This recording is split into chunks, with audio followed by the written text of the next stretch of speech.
আলহামদুলিল্লাহ রাব্বিল আলামিন হামদান কাসীরান তাইয়িবান মুবারাকান ফীহি ওয়া আশহাদু আল্লা ইলাহা ইল্লাল্লাহু ওয়াহদাহু লা শারীকা লাহু ওয়া আশহাদু আন্না সাইয়্যিদানা মুহাম্মাদান আবদুহু ওয়া রাসূলুহু আল্লাহুম্মা সাল্লি ওয়া সাল্লিম ওয়া বারিক আলা মুহাম্মাদ ওয়া আলা আলিহি ওয়া আসহাবিহি ওয়া আতবাইহি ওয়া মান দাআ বিদাওয়াতিহি ইলা ইয়াউমিদ্দিন। সম্মানিত দর্শক মণ্ডলী, আলহামদুলিল্লাহ রমাদান মাস আমাদের সামনে এসে গেছে। আমরা যারা এখনও আল্লাহ তাআলা এই জমিনের মধ্যে আমাদেরকে বাঁচিয়ে রেখেছেন, রমাদান পাওয়ার সৌভাগ্য দান করেছেন, আমরা আসলে বড়ই ভাগ্যবান।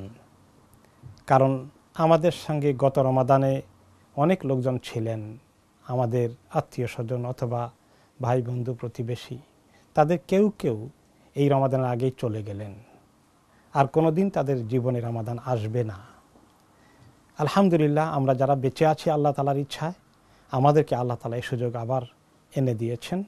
আমরা আল্লাহর শুকর আদায় করি এবং চেষ্টা করি যেন আল্লাহ তাআলার এই নিয়ামত থেকে আমরা যথাযথ ফায়দা নিয়ে অনেক বেশি আমল করে গত রমাদানগুলোর তুলনায় অনেক বেশি আমল করার জন্য আল্লাহ তাআলা আমাদেরকে সুযোগ দান করেন।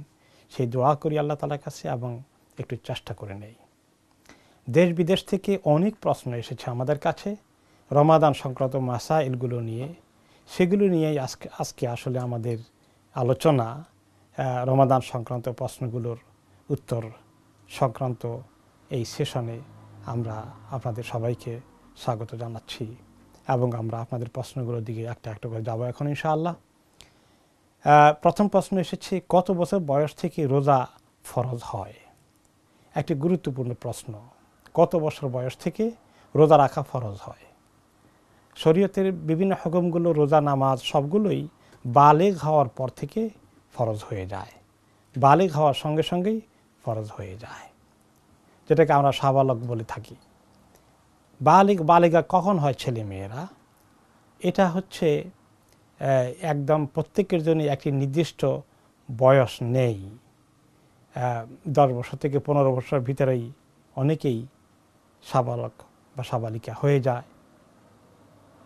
ছেলেদের ক্ষেত্রে একটু হয়তো 12, 13, 14, 15 এর ভিতরেই সবাই হয়ে যায়। মেয়েদের কেউ কেউ একটু আর্লিও হয়ে যায়। অনেক সময় 9-10 বছরেও মেয়েরা বালেগা হয়ে যায়। এবং যখন বালেগা হয়ে যায়, বালেগা হওয়ার জন্য যে সমস্ত লক্ষণগুলো আছে এগুলো আমাদের আশা করি সবারই জানা আছে। তো এগুলো যখন এসে যায়, যেমন মেয়েদের ক্ষেত্রে বিশেষ করে মাসিক শুরু হয়ে গেলে তারা বালেগা হয়ে যায়, তখন থেকে রোজা রাখা ফরজ। তবে সাহাবায়ে কেরাম এর আমল থেকে আমরা দেখি তারা রোজা ফরজ হওয়ার আগেই বাচ্চাদেরকে রোজায় অভ্যস্ত করে ফেলতেন, যেটা এখনও আমাদের সমাজে মাশাআল্লাহ অনেকেই করে থাকেন। 7-8 বছরের বাচ্চারা রোজা রাখছে, অনেকেই চেষ্টা করেন। যদিও বিলাতে এখন যেভাবে দিন লম্বা, হয়তো 7-8 বছরের বাচ্চাদের জন্য অনেকের কষ্ট হয়ে যেতে পারে, তবে 10-11তে অনেকেই রাখছে আলহামদুলিল্লাহ আমাদের ছেলে মেয়েরা। এবং সাহাবায়ে কেরাম যখন রোজা রাখতেন তারা বলতেন, ছোট বাচ্চারা দিনের শেষে তাদের ক্ষুধা লাগলে একটু তারা কান্নাকাটি করতো খাওয়ার জন্য, বা তারা একটু কষ্ট পেত। তাদের কষ্ট ভোলানোর জন্য সাহাবায়ে কেরাম তাদেরকে যখন মসজিদে নিয়ে যেতেন বলতেন সাথে করে তাদের খেলনা নিয়ে আসতাম। তারা খেলাধুলায় বিজি হয়ে ক্ষুধার কথা ভুলে যেত। এতে বোঝা যায় যে বালেগ হওয়ার আগেই ওনারা অভ্যস্ত করার জন্য চেষ্টা করেছেন এবং এটা খুব ভালো। তবে বিশেষ করে যারা অনেক লম্বা দিনে ইউরোপ আমেরিকার এই সমস্ত দেশে আছেন রোজা, যেখানে 18-19 ঘন্টা 20 ঘন্টার কাছাকাছি হয়ে যায়, সেখানে তাদের তো বেশি কষ্ট হয়ে যেতে পারে 7-8 বছরের 10 বছরের বাচ্চাদের জন্য। সেখানে কি করা? বা এমনকি যদি কোনো মেয়েদের কথা বলা 9 বছর 10 বছরে বালেগা হয়ে যায় এবং তাদের লম্বা স্কুল থাকে, এরপরে এত লম্বা দিন বেশি কষ্ট হয়ে যায়, তাহলে এই ক্ষেত্রে করণীয় কি? তারা তো বালেগা হয়ে গেছে কিন্তু বয়স যদিও এখনও কম। তাহলে মাসালা হলো যে তারা প্রত্যেক দিনই সেহরি খেয়ে রোজা রাখার জন্য তারা উদ্যোগ নেবে এবং রোজা রাখা শুরু করে দেবে।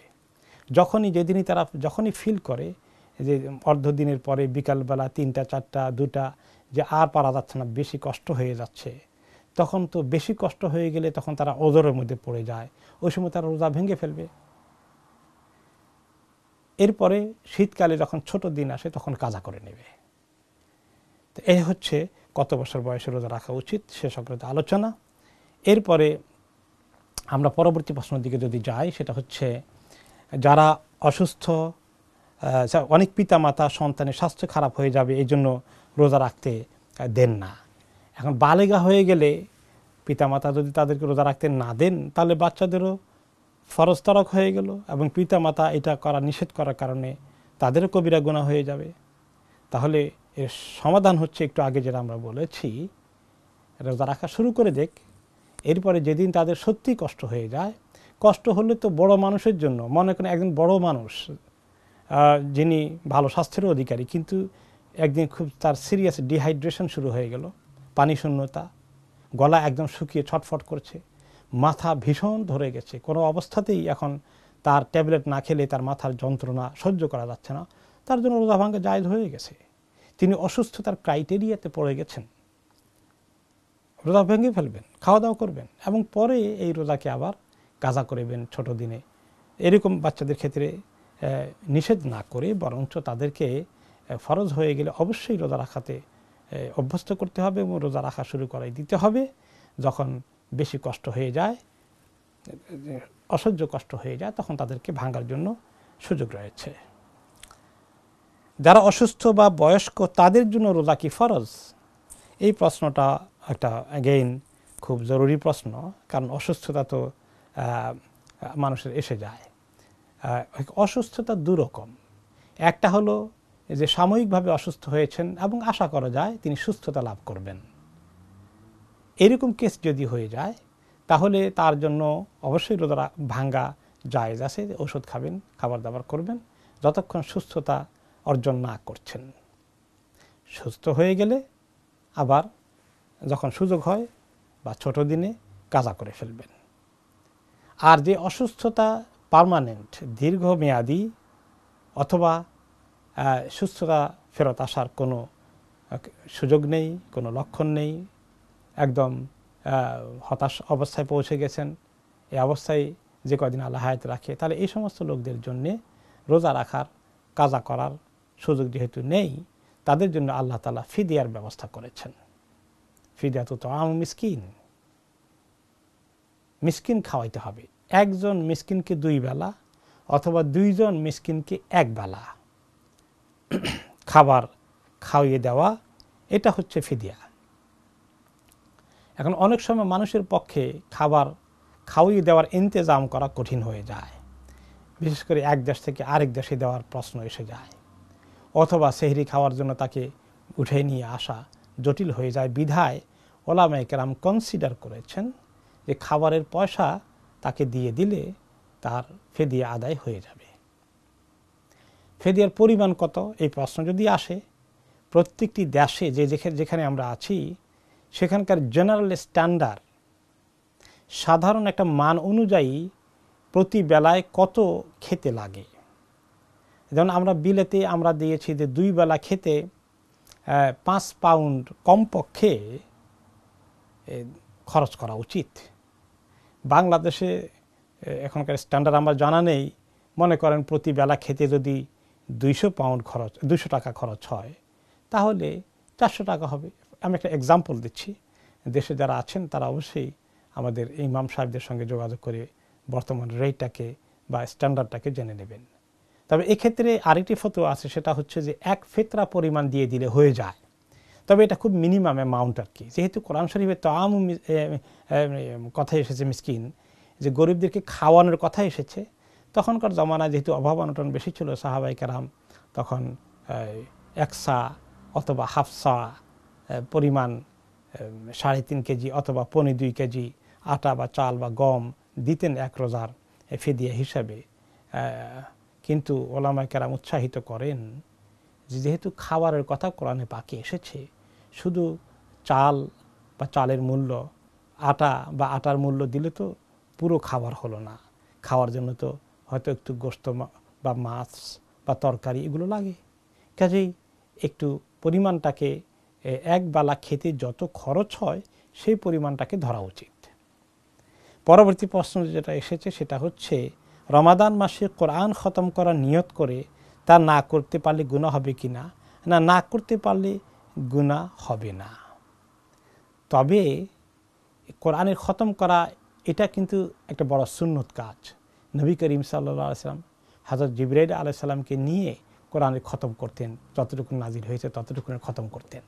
এবং এই সিলসিলা সাহাবায়ে কেরাম সালফে সালেহিন যুগ যুগ ধরে এভাবে জারি রেখেছেন।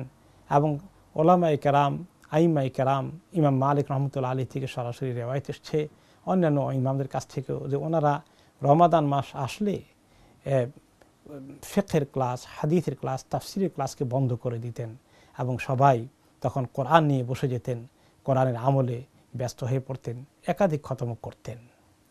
তবে খতম করার অর্থ এই নয় যে খুব দ্রুত গতিতে কয়টা খতম করলাম এবং খতমটা নিশ্চিত করলাম কিনা, এটাই উদ্দেশ্য আসলে নয়।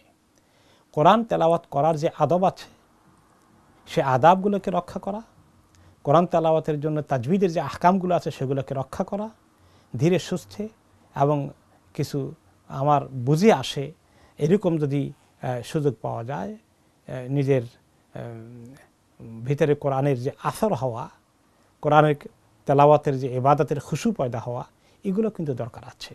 এগুলো ছাড়া শুধু দ্রুত গতিতে খতম করার নিয়তে খতম করলে এটাই আসলে উদ্দেশ্য নয়।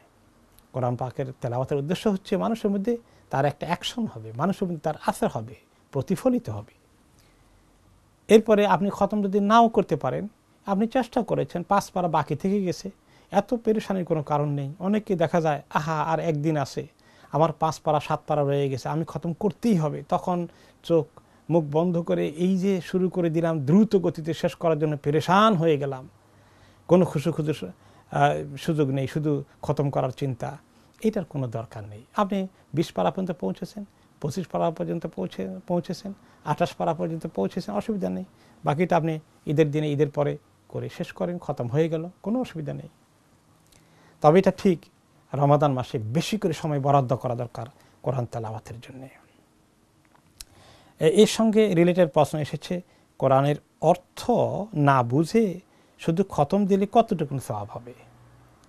আসলে অর্থ বোঝার মধ্যে সওয়াব অনেক বেশি, এটা ঠিক। কিন্তু অনেকেই যারা অনারব, আরবি শিখতে পারেননি, তাদের পক্ষে অর্থ বোঝা এটা তো চাইলেই সম্ভব না। যে এখন কোরআন শরীফ পড়তে বসেছে, 1 মাসে অর্থ বুঝে ফেলবেন। আস্তে আস্তে চেষ্টা করবেন, ঠিক আছে। কিন্তু না বুঝে পড়ার মধ্যেও কোরআন এর এই ইবাদত, খতম এবং তেলাওয়াতের ইবাদতটা, এটাও একটা ইবাদত না বুঝলেও। যেমন আমরা যারা নামাজ পড়ি, আনফরচুনেটলি আমরা অনেকেই হয়তো আরবি ভাষার অর্থ বুঝি না। আমরা বিভিন্ন সূরা পড়ি, তেলাওয়াত করি। আমরা অনেকেই তো আত্তাহিয়াতের অর্থ বুঝি না। তাই বলে কি নামাজ হয় না? নামাজ হয়ে যায়। তবে আত্তাহিয়াতের অর্থ বুঝলে ভালো করে, দোয়া কুনুতের অর্থ বুঝলে ভালো করে, প্রত্যেকটি সূরার অর্থ বুঝলে এটা আরও বেশি ফায়দা হয়, সওয়াব বেড়ে যায়। এটা ঠিক, বোঝার মধ্যে সওয়াব বেশি, এটা ঠিক। কিন্তু অনেকেই যেটা ভুল ধারণা আছে যে না বুঝে পড়ার মধ্যে লাভ কি, কোনো লাভ নাই, এই স্টেটমেন্টটা ঠিক না। না বুঝে পড়ার মধ্যেও লাভ আছে। প্রতিটি হরফের মধ্যে 10টি করে নেকির যে ঘোষণা আছে সেটা আপনি মিস করবেন না ইনশাআল্লাহ। তবে বুঝে পড়লে সবের পরিমাণ 10টি নেকিতে সীমাবদ্ধ থাকে না, তার চেয়ে আরও বেশি পেয়ে যাবেন ইনশাআল্লাহ। এরপরে প্রশ্ন এসেছে, রমাদানের মাসে চাঁদ দেখা গেলে কি কোনো দোয়া পড়তে হয়? হ্যাঁ, নতুন চাঁদ দেখা গেলে একটা দোয়া আছে, এটা ঠিক।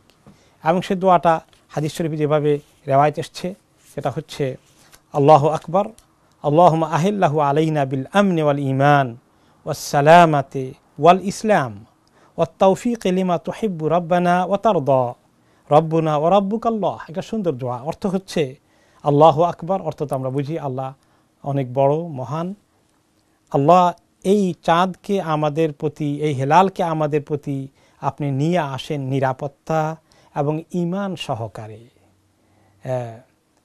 তারপরে নিরাপদ অবস্থায় এবং ইসলাম সহকারে। আর যে কাজে হে আমাদের প্রভু আপনি খুশি হন এবং পছন্দ করেন, এই কাজের তৌফিক সহকারে এই চাঁদটি আপনি আমাদের কাছে আনেন। হে চাঁদ, হে হিলাল, তোমার প্রভু এবং আমাদের প্রভু হচ্ছেন আল্লাহ।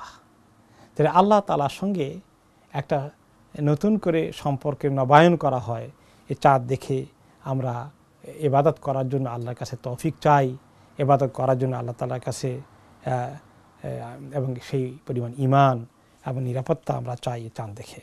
একটি সুন্দর দোয়া। এরপরে প্রশ্ন এসেছে এর সঙ্গে রিলেটেড, চাঁদ দেখার সাথে সাথেই তো রমাদান মাসের বরকত শুরু হয়, কিন্তু আমরা অপেক্ষা করি তারাবি নামাজ পর্যন্ত, মাগরিবের পর এশার আগ পর্যন্ত আমাদের বিশেষ কোনো কিছু করার আছে কি? আসলে এটা ঠিক, যখন থেকে হেলাল নতুন চাঁদ এর উদয়ন ঘটে তখন থেকেই কিন্তু রমাদান মাস শুরু হয়ে যায়। তখন থেকে রমাদান মাসের ফজিলত আরম্ভ হয়ে গেছে। যে সমস্ত ফজিলত আমল কয়েক গুণ বেড়ে যায়, যে 700 গুণ পর্যন্ত পৌঁছে যায়, এই যে কথাগুলো এসেছে সেগুলো এই চাঁদ দেখার সাথে সাথে শুরু হয়ে যায়। এই জন্য যদি সময় সুযোগ থাকে তাহলে আমরা তখন কোরআন তেলাওয়াত করি, চাইলে আমরা নফল নামাজ পড়তে পারি। ওই সময়টাও রমাদানের সময় মনে রাখতে হবে। এরপরে তারাবির নামাজ না পড়লে কি রোজা হবে? তারাবির নামাজ না পড়লে রোজা হবে না এরকম কোনো ফতুয়া নেই। রোজা হয়ে যাবে। রোজা একটি আলাদা ইবাদত, আর তারাবি বা কিয়ামুল লাইল একটি আলাদা আরেকটি ইবাদত। যেমন হাদিসে এসেছে, মান কামা রমাদানা ঈমানান ওয়া ইহতিসাবান গুফিরা লাহু মা তাকাদ্দামা মিন যামবিহি। যে ব্যক্তি রমাদান মাসের রোজা রাখলো ঈমান এবং ইহতিসাবের সাথে, অনেকে ঈমান তো বুঝি আমরা, ইহতিসাবের অর্থ কি অনেকে হয়তো বুঝি না। ইহতিসাবের অর্থ হচ্ছে আল্লাহ তাআলার কাছে প্রচুর পরিমাণ সওয়াব পাওয়ার আশা, বিশাল পুরস্কারের আশা। এর অর্থ হচ্ছে ইহতিসাব। আর ইহতিসাবুল আজর মিনাল্লাহ, আল্লাহর কাছে বিশাল পুরস্কার পাওয়ার আশায় ঈমানের সাথে যে ব্যক্তি রোজা রাখে, গফিরা লাহু মা তাকাদ্দামা মিন যামবিহি, তার অতীতের গুনাহগুলোকে আল্লাহ তাআলা মাফ করে দেবেন। এটা আসছে রোজার ব্যাপারে। আবার আরেকটি হাদিসে এসেছে, মান কামা রমাদান ঈমান ওয়া ইহতিসাবান গুফিরা লাহু মা তাকাদ্দামা মিন যামবিহি। যে ব্যক্তি ঈমান ইহতিসাবের সাথে কিয়ামুল লাইল করে, রাতের বেলা নামাজ পড়ে, তারাবি এবং তাহাজ্জুদ দুটোই চলে আসে কিয়ামুল লাইলে, এই আমলগুলো করে, তার অতীতের গুনাহগুলোকে মাফ করে দেওয়া হবে। তাহলে রোজার একটি আমল ইন্ডিপেন্ডেন্ট আর তারাবির আমল ইন্ডিপেন্ডেন্ট। এখন মনে করেন কেউ যদি রোজা রাখতে পারেনি, ফর এক্সাম্পল তার অসুস্থতার কারণে, কিন্তু তিনি তারাবি নামাজ পড়ার সক্ষমতা আছে, তিনি তো রোজা রাখেন না, এখন কি তারাবি পড়বেন না? ও রোজা না রাখলে তারাবি তো বোধহয় পড়া যাবে না, এটা ভুল কথা। আপনি পড়তে পারবেন, কিয়ামুল লাইল একটা আলাদা ইবাদত। অপরদিক থেকে কেউ অসুস্থতার কারণে রোজা মিস করেছেন এবং এই রোজাটা পরে কাজা করবেন, এখন এই যখন কাজা করবেন তখন কি তিনি তারাবি নামাজ পড়বেন? নো, রমাদান শেষ, তারাবি নামাজের ওই কিয়ামুল লাইলের, রমাদানের কিয়ামুল লাইল শেষ হয়ে গেছে। যদিও সারা বছরই কিয়ামুল লাইলের সুযোগ আছে, সেটা হলো সাধারণ নফল নামাজ, তাহাজ্জুদ ইত্যাদি। তাহলে তারাবি না পড়লে রোজা হয়ে যায়, কিন্তু তারাবির মধ্যে এবং কিয়ামুল লাইলের মধ্যে যে প্রচুর পরিমাণ সওয়াব আছে রমাদান মাসে, বিনা কারণে সেটা মিস করা একটা বড় ক্ষতিগ্রস্ত হওয়ার লক্ষণ। আমরা কেউই চাইব না যে আমরা রমাদান মাসের এই নিয়ামতকে মিস করি। তারাবির নামাজ কত রাকাত পড়তে হবে, 8 রাকাত না 20 রাকাত? এই ব্যাপারে আমরা অনেক বাদানুবাদ এবং ডিসকাশন শুনতে পাই। তো অনেক সময় অনেক বাড়াবাড়ি করেন। কেউ মনে করেন 8 রাকাতের বেশি পড়লে তো এটা একেবারে বেদাত হয়ে গেল, আবার কেউ মনে করেন 20 রাকাতের কম হইলে তো বেদাত হয়ে গেল। এই ধরনের খুব বেশি উভয় পক্ষের শক্ত অবস্থান রয়েছে। এই বিষয়ে আমরা দেখি যে সালফে সালেহিন কীভাবে নিয়েছেন। আমরা দেখি ইমাম ইবনে তাইমিয়া রাহমাতুল্লাহ আলাইহির একটু আলোচনা আমরা শুনি। প্রথমত তার আগে আমরা জানি সহিহ আল বুখারীর হাদিসে এসেছে, মা আয়েশা রাদিয়াল্লাহু তাআলা আনহা বর্ণনা করেছেন, মা কানা রাসূলুল্লাহ সাল্লাল্লাহু আলাইহি ওয়াসাল্লাম ইয়াজিদু ফি রমাদান ওয়ালা গায়রিহি আলা 11 রাকাআহ। নবী করিম সাল্লাল্লাহু আলাইহি ওয়াসাল্লাম রমাদান অথবা অন্য কোনো মাসে রাতের বেলায় 11 রাকাতের বেশি পড়তেন না। কিন্তু এই 11 রাকাত অর্থ হলো যদি 3 রাকাত ওয়েতের ধরি আর 8 রাকাত হয়ে যায় এই কিয়ামুল লাইল। এখন এগুলো কেমন তিনি পড়েছেন, কতটুকুন সময় নিয়েছেন? আমাদের যতটুকুন এক এক রাকাতে নেই আমরা কয়েক মিনিট, এতটুকুন নো। তিনি বললেন ইউসাল্লি আরবাআন ফালা তাসআল আন হুসনিহিন্না ওয়া তুলিহিন। তিনি 4 রাকাত এমনভাবে পড়তেন প্রথমে যে এগুলো এত সুন্দর, এত লম্বা করে পড়তেন, তুমি জিজ্ঞেস করো না যে কত সুন্দর আর কত লম্বা করে পড়তেন। সুম্মা ইউসাল্লি আরবান, তারপরে একটু রেস্ট নিয়ে আবার 4 রাকাত পড়তেন। ফালা তাসআলনা আন হুসনিহিন্না ওয়া তুলিহিন, এই জিজ্ঞেস করো না যে কত সুন্দর আর কত লম্বা করতেন। সুম্মা ইউসাল্লি সালাসান, তারপরে তিনি 3 রাকাত পড়তেন, যেটা ওয়েতর। এখন এই যে তিনি পড়তেন কত লম্বা করতেন, অন্যান্য হাদিসে এসেছে যে তিনি সূরা আল বাকারা একই রাকাতে পড়তেন, সূরা আলে ইমরান পড়তেন, আবার সূরা নিসা পড়তেন। এরকম করে এক এক রাকাতে যদি এতগুলো সূরা পড়েন কয় ঘন্টা লাগতে পড়েন। এখন আপনি যদি 8 রাকাত পড়েন, মাত্র এই আধা ঘন্টা শেষ করে দেন আর 1 ঘন্টা শেষ করে দেন, হলো? এখনকার জামানার 1 রাকাত বা 8 রাকাত সময় নবী করিম সাল্লাল্লাহু আলাইহি ওয়াসাল্লামের 1 রাকাতের সময় হতো। এই একটা বিষয় যে শুধু 8 রাকাত পড়ে যদি আপনি এখানেই থেমে যান তাহলে কেমন হবে, কত কম হয়ে গেল। এই বিষয়ে অনেক সাহাবী যেমন সাইব ইবনে ইয়াজিদ রাদিয়াল্লাহু আনহু বর্ণনা করেন যে ওমর রাদিয়াল্লাহু তাআলা আনহু যখন নামাজের জামাতের তারাবির বাকায়দা ইন্তজাম করে দিলেন, কত রাকাতের করে দিয়েছিলেন, যে আমার ওমর ইবনে খাত্তাব, উবাই ইবনে কাব ও তামিম আদ-দারি আন ইয়াকুমা লিন-নাস বি-11 রাকাত। ওনারাও নবী করিম সাল্লাল্লাহু আলাইহি ওয়াসাল্লামের সুন্নতের তরিকা অনুযায়ী এই ওমর ইবনে খাত্তাব, সাহাবী উবাই ইবনে কাব এবং তামিম আদ-দারিকে রাদিয়াল্লাহু আনহুকে ইমাম নিযুক্ত করে দিয়ে বললেন যে তোমরাও 11 রাকাত পড়ো, 8 রাকাত এবং 3 রাকাত বিতর। কিন্তু কতটুকু পরিমাণ পড়তেন শোনেন। ওয়াকান আল কারি ইয়াকরাউ বিল মেইন হাত্তা কুন্না নাতামিদু আলাল ইসি মিন তুলিল কিয়াম, যে ওই ইমামরা এক এক রাকাতে কয়েকশো আয়াত পড়তেন, এক এক রাকাতে কয়েকশো আয়াত পরিমাণ তেলাওয়াত করতেন। আমরা এত টায়ার্ড হয়ে যেতাম, শেষ পর্যন্ত যারা একটু বুড়ো গোছের মানুষ ছিলেন তারা লাঠি রাখতেন, লাঠির উপরে ভর করে দাঁড়াতেন, লাঠি ভর করে দাঁড়াতেন, যে এত লম্বা তেলাওয়াত হতো। এটা তাহলে বোঝা গেল যে ওমর ইবনে খাত্তাব রাদিয়াল্লাহু আনহু জামানায় ওনারা 11 রাকাত পড়েছেন, 8 এবং 3। কিন্তু আবার ওই সময় দেখা গেল আরেকটি রিওয়ায়াত এসেছে, সাইব ইবনে ইয়াজিদ একই রাবি বর্ণনা করেছেন রাদিয়াল্লাহু আনহু, কানু ইয়াকুমুনা আলা আহদি ওমর ইবনে খাত্তাব রাদিয়াল্লাহু আনহু ফি শাহরি রমাদান ব20 রাকা, যে ওমর ইবনে খাত্তাব রাদিয়াল্লাহু আনহুর সময় যখন এই তারাবির কিয়াম হতো তখন ওনারা 20 রাকাত পড়তেন তারাবি আর 3 রাকাত বিতর। তাহলে আমরা দেখতে পাচ্ছি যে সাহাবাদের সময়ই 8 রাকাত পড়ার এবং 20 রাকাত পড়ার দুটোরই দলিল রয়েছে এবং দুটোই হাদিস সহিহ। এগুলোকে সামনে রেখে ইমাম ইবনে তাইমিয়া রাহমাতুল্লাহ আলাইহি বলেছেন, ওয়াহাদা কুল্লুহু সাইগ, এই 20 রাকাত 8 রাকাত এগুলো সবগুলোই চলে এসেছে সাহাবায়ে কেরামের সময় থেকে, সবগুলোই ঠিক আছে। ফাকাইফা মা কামা ফি রমাদান মিন হাদিহিল উজুহ ফাকাদ আহসানা, এইগুলো যে কোনো তরিকার একটা অনুযায়ী রমাদান মাসের কিয়াম করলে কেউ যদি করে তাহলে তার কাজ হয়ে গেছে, কিয়ামুল লাইল হয়ে গেছে, ভালো তরিকা আদায় হয়ে গেল।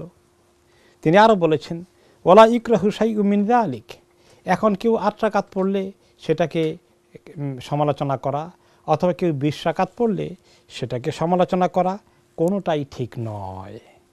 ওয়াকাদ নাসসা আলা যালিকা গায়রু ওয়াহিদ মিনাল আইম্মা কা আহমদ ওয়া গায়রিহি, তিনি ইমাম ইবনে তাইমিয়া রাহমাতুল্লাহ আলাইহি বললেন যে ইমাম আহমদ ইবনে হাম্বল রাহমাতুল্লাহ আলাইহি সহ অনেক ইমামরা এরকম কথাই বলেছেন। আরও তিনি আরও বললেন ইমাম ইবনে তাইমিয়া রাহমাতুল্লাহ আলাইহি, ওমান যান্না আন্না কিয়াম রমাদান ফিহি আদাদুন মুআক্কাত আনিন নবী সাল্লাল্লাহু আলাইহি ওয়াসাল্লাম লা ইউজাদু ফিহি ওয়া লা ইউনকাসু মিনহু ফাকাদ আখতা, যে ব্যক্তি মনে করে যে কিয়াম রমাদান, রমাদান মাসের এই নামাজ অবশ্যই একটা সংখ্যা ঠিক করে দেওয়া আছে নবী করিম সাল্লাল্লাহু আলাইহি ওয়াসাল্লামের পক্ষ থেকে, এর বেশিও করা যাবে না কমও করা যাবে না, এরকম কেউ যদি মনে করে তাহলে সে বড় ধরনের ভুল করে বসলো। শুধু 8 রাকাত এর বেশি করা যাবে না এই কথা যেমন ভুল, শুধু 20 রাকাত এর চেয়ে বেশি কম করা যাবে না এই কথাও ভুল। আসলে মনে করেন শুধু 8 এবং 20 কেন, আপনি নামাজ পড়তে এসেছেন, আপনি 12 রাকাত পড়লেন, আপনি 16 রাকাত পড়লেন, আপনি 14 রাকাত পড়লেন, আর পারলেন না, টায়ার্ড হয়ে গেছেন, আপনার কিয়ামুল লাইল হয়ে গেল। কাজেই কোনো মসজিদে যদি 8 রাকাত হয় এটার যেমন দলিল আছে, যে কোনো মসজিদে 20 রাকাতের জামাত হয় এটারও দলিল আছে। এখন উচিত হলো আপনি যে মসজিদে আছেন সেই মসজিদের ইমাম সাহেবের সঙ্গে শুরু থেকে শেষ পর্যন্ত থাকা, এটা কিন্তু আরেকটি গুরুত্বপূর্ণ কথা। এই ব্যাপারে হাদিসে এসেছে, মান কামা মাআল ইমামে হাত্তা হাত্তা ইয়ানসারিফ কুতিবা লাহু, আও অন্য রিওয়ায়াত হুসিবা লাহু কিয়ামুল লাইল আও কিয়ামুল লাইলা। যে ব্যক্তি ইমামের সঙ্গে শেষ পর্যন্ত কন্টিনিউ করে তাকে সারা রাত্র নামাজ পড়া সওয়াব দেওয়া হবে। এখন আপনি যদি কোনো মসজিদে নামাজ পড়েন সেখানে 20 রাকাত পড়ে আপনি 8 রাকাতটাকে রেওয়ায়াতকে বেশি পছন্দ করেন, আর সেখান থেকে আপনি 8 রাকাতের পথে চলে আসলেন, 8 রাকাত পরেই চলে আসলেন, তাহলে কি আপনি ইমামের সঙ্গে পরিপূর্ণ কন্টিনিউ করলেন? 8 রাকাত পরে চলে আসলেন, হয়ে গেল, ঠিক আছে, কিন্তু আপনি সারা রাত নামাজ পড়া যে সওয়াব হতো ইমামের সঙ্গে কন্টিনিউ করে ভেতর পর্যন্ত পড়লে, ওটা আপনি মিস করে ফেললেন, এ বিগ লস। কাজেই পারতপক্ষে তা না করা উচিত, ইমামের সঙ্গে কন্টিনিউ করা উচিত। আর কেউ যদি এমন হয়, এমন মসজিদে গেলেন যেখানে 8 রাকাত পড়ে ভেতর পর্যন্ত ইমামের সঙ্গে কন্টিনিউ করলেন, এখন আপনার মনে হারে 20 রাকাত হলো না, এখন ঘরে এসে আরও 12 রাকাত যোগ করি, 20 রাকাত পরিপূর্ণ করি, এটারও কোনো দরকার নেই। হ্যাঁ, ঘরে আসলে আপনি আরও পড়েন, সেটা কিয়ামুল লাইল তাহাজ্জুদ হিসাবে আপনার সারা রাত পড়ার সুযোগ রয়েছে। আরেকটি হাদিসে এসেছে, এক সাহাবী জিজ্ঞেস করলেন, ইয়া রাসূলুল্লাহ, রাতের নামাজ কয় রাকাত কেমনে কেমনে পড়তে হয়? তিনি বললেন, সলাতুল লাইল মাসনা মাসনা, রাতের নামাজ 2 রাকাত 2 রাকাত করে। কত রাকাত পড়বে তোমার খুশি। তিনি বলে দেন নাই যে 2 রাকাত করে মাত্র 8 রাকাত পড়বে, অথবা রমাদানে মাত্র 20 রাকাত পড়বে, তার কমও করবে না বেশিও করবে না, কোনোটাই ফিক্স করে দেননি। তিনি জেনারেল করে দিলেন, ওপেন করে দিলেন যে রাতের নামাজ 2 রাকাত 2 রাকাত করে পড়ো, কত রাকাত মনে চায় পড়ো। আবার অনেক সময় দেখা যায় যে মানুষ এত টায়ার্ড হয়ে গিয়েছে, ছোটকালে গ্রামে দেখেছি আত্মীয় স্বজনকে, মুরব্বীরা, মা বোনেরা কাজ করতে করতে রাত্রে পাক শাক করতে করতে শরীর এত টায়ার্ড হয়ে গেছে, 20 রাকাত কমপ্লিট করতে পারছেন না, ঘুমিয়ে পড়ছেন, ঝিমিয়ে পড়ছেন, এরপরেও পড়ছেন। এবং অনেক সময় আমি এমনও দেখেছি যে সাজদার মধ্যে গিয়ে আর উঠতে পারেনি, অনেকক্ষণ ঘুমিয়ে গেছেন। এত জোর করার কথা আসেনি, মাসনা মাসনা 2 রাকাত 2 রাকাত করে যতটুকুন পারা যায় পড়ে নিলে হয়ে যাবে। আমি আশা করব যে এই হাদিসের আলোচনাগুলো যদি আমরা কম্প্রিহেন্সিভভাবে সামনে রাখি, একটি হাদিস নিয়ে পেয়েছি পেয়েছি করে দৌড় দেওয়া আসলে ঠিক নয়। সবগুলো হাদিস সামনে রাখলে এই বিষয়ে আমাদের কোনো এত মতবিরোধ হওয়া, এত বাড়াবাড়ি হওয়া, 20 রাকাতওয়ালা রং ভুল করছে, 8 রাকাতওয়ালা রং ভুল করছে, এরকম ভুল ধারণায় আমরা পড়ব না। আল্লাহ তাআলা আমাদেরকে এই ভুল ধারণার ঊর্ধ্বে ওঠার তৌফিক দান করুন। এরপরে আমরা পরবর্তী প্রশ্নের দিকে যাই। সেটা হচ্ছে, আমাদের এলাকায় মসজিদে খুব দ্রুত গতিতে তারাবির নামাজের তেলাওয়াত হয়, তাই আমি বাসায় নামাজ পড়ি, এটা কি ঠিক হচ্ছে? আগে দ্রুত গতির কথাটা বলি নেই। এই যে দ্রুত গতিতে খতম করার উপমহাদেশে, আমাদের দেশে যে রেওয়াজ আছে, দ্রুত গতিতে হাফেজ সাহেব এমনভাবে পড়ছেন, তাজবিদের আহকামগুলো রক্ষা করার কোনো উপায় নেই। এবং যে হাফেজ সাহেব দ্রুত গতিতে শেষ করতে পারেন তার অনেক বাহবা জোগাড় হয় সম্ভবত। এর প্রতিযোগিতা যে কত তাড়াতাড়ি শেষ করলো, বাপের বেটা খুব তাড়াতাড়ি শেষ করতে পেরেছে, এটা মারাত্মক ভুল ধারণা। এইরকম দ্রুত গতিতে কোরআন শরীফ পড়া আপনি আরব দেশে, অন্যান্য দেশে দেখবেন না। এটা উপমহাদেশে, বিশেষ করে আমাদের দেশে মাশাআল্লাহ খুব বেশি। এটি একটি অন্যায় কাজ। কোরআনকে আল্লাহ তাআলা বলেছেন, ওয়ারাত্তিলিল কোরআন তারতিলা, কোরআনকে তারতিলের সাথে তেলাওয়াত করো, সেটা তারাবি হোক অথবা তেলাওয়াত হোক অথবা যে কোনো নামাজে হোক। কোরআনকে এত দ্রুত গতিতে তেলাওয়াত করতে গেলে কোরআনের অনেক হুকুম লঙ্ঘন হয়ে যায়। যেমন ওয়াজিব গুন্না আছে, ওয়াজিব, অনেকগুলো মাদ আছে, ওয়াজিব, এগুলো তরক করলে গুনাহ হয়ে যাবে। হাদিসে এসেছে যে কিছু লোক কোরআন তেলাওয়াত করবে, কোরআন তাদের বিরুদ্ধে আল্লাহর কাছে সাক্ষী হয়ে যাবে, ফরিয়াদি হয়ে যাবে যে আল্লাহ আমার প্রতি জুলুম করেছে। কাজে আল্লাহর ওয়াস্তে আল্লাহকে ভয় করুন হাফেজ সাহেবগণ, ইমাম সাহেবগণ, মুসল্লিয়ানি কেরাম, কমিটির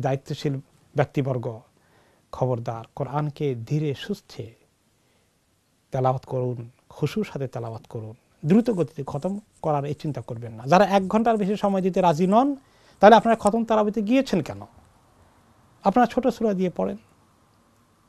অ্যাগেন ছোট সূরার কথা বলতে হয় আমাদের দেশে। ছোট সূরা দিয়ে যখন পড়ে তখন আলাম তারা থেকে কুল আযাবিন নাস মাত্র এটাকে রিপিট করে পড়ে দেয়। আবার কোন জায়গায় 1 সূরা তারপরে কুল হুয়াল্লাহু আহাদ, আলাম তারা কুল হুয়াল্লাহু আহাদ, ইলাফি কুল হুয়াল্লাহু আহাদ। ছোটগুলো তো এত ছোট। আরে আপনার কি ওয়াসসামাই যাতিল বুরুজ মুখস্থ নেই? আপনার কি আম্মা ইয়াতাসাআলুন মুখস্থ নেই? আপনার কি সাব্বিহ ইসমা রাব্বিকাল আলা এগুলো মুখস্থ নেই? 30 পারা সূরাগুলো একটু বড় সূরা দিয়ে পড়েন না। নবী করিম সাল্লাল্লাহু আলাইহি ওয়াসাল্লাম যেখানে সূরা আল বাকারা পড়তেন, আপনি আলাম তারা দিয়ে 2 বার শেষ করে দিলেন, আলাম তারা থেকে নাস পর্যন্ত। এটি আরেকটি ঠুনকো ব্যাপার, একটা ঠুনকো রসম রেওয়াজে মনে হয় পরিণত হয়েছে। আমাদের ইমাম সাহেবদেরকে আল্লাহ তাআলা, হাফেজ সাহেবদেরকে, মুসল্লিদেরকে আল্লাহ তাআলা ইসলামের জ্ঞান শেখার আরো তৌফিক দান করুন।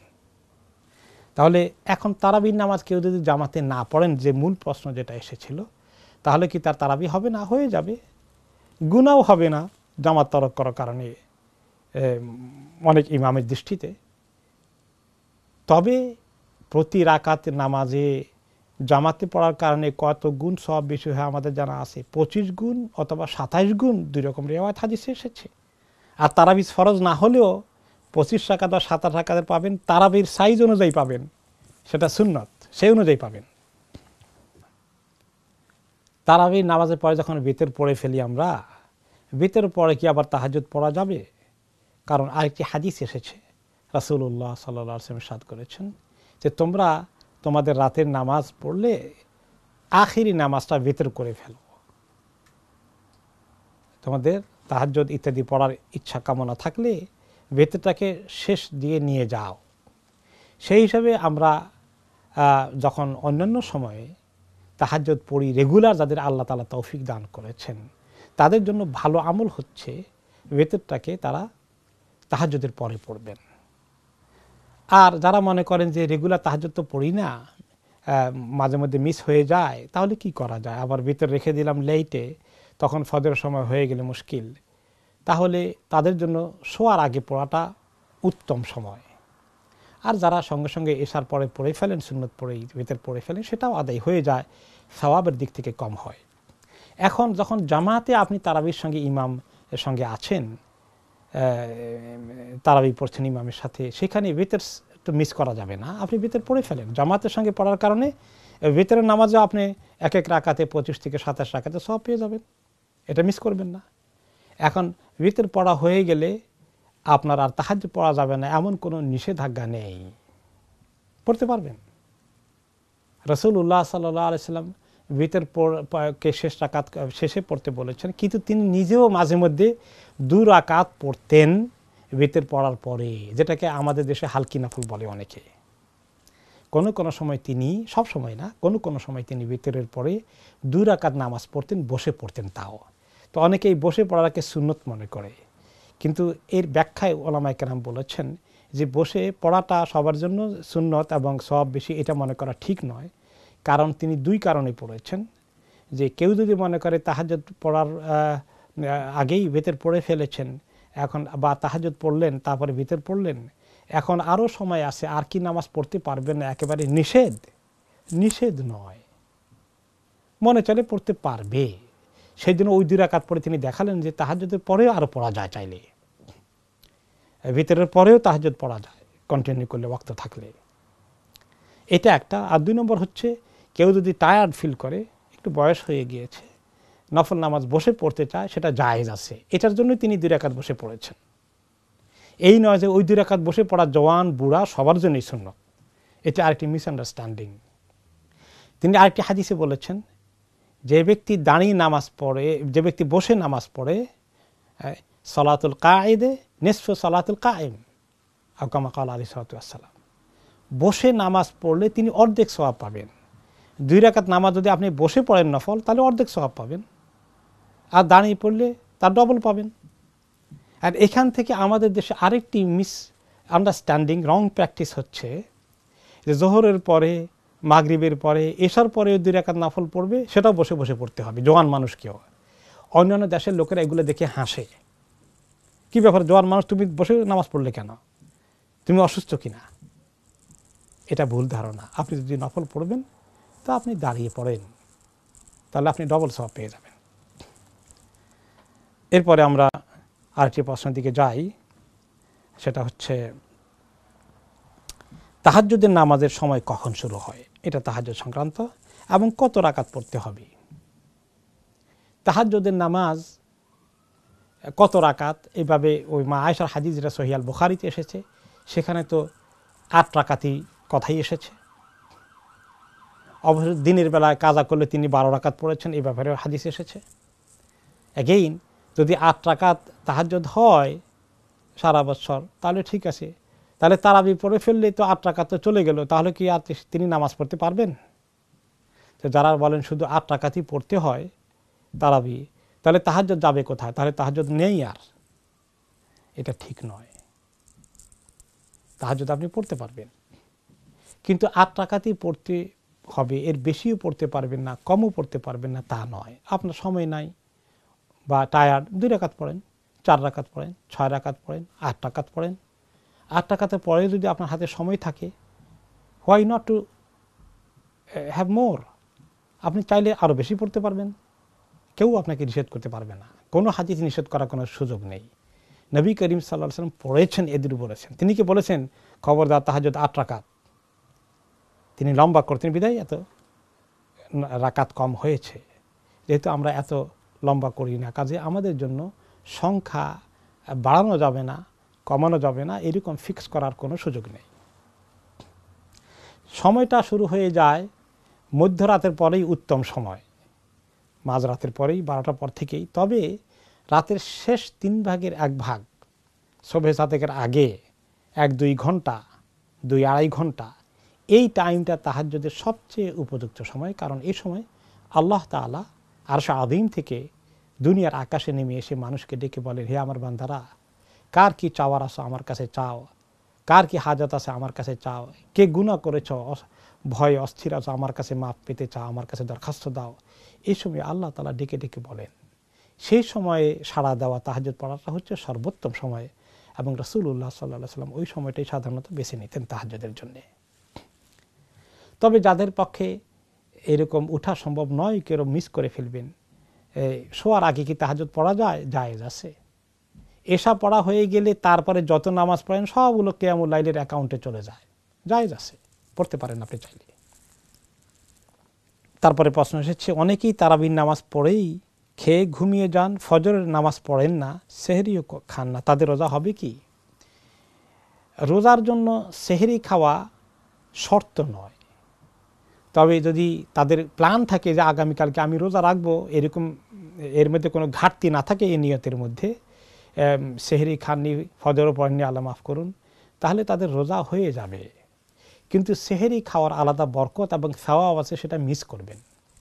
নবী করিম সাল্লাল্লাহু আলাইহি ওয়াসাল্লাম বলেছেন, তোমরা সেহরি খাও, কারণ সেহরি হচ্ছে বরকত, বারাকা। আর একটি হাদিসে তিনি বলেছেন, আমাদের মধ্যে আর আহলে কিতাবের রোজার মধ্যে পার্থক্য হচ্ছে তারা সেহরি খায় না, আমরা সেহরি খাই। সেহরি রেদা মুবারক, এটা একটা পবিত্র বরকতওয়ালা খাবার, শুধু এই সওয়াবটা মিস হবে। পারতপক্ষে এটা মিস করাটা ঠিক নয়, তবে কারো যদি মিস হয়ে যায়, উঠতে পারেননি, শরীরে কুলায়নি, রোজা হয়ে যাবে।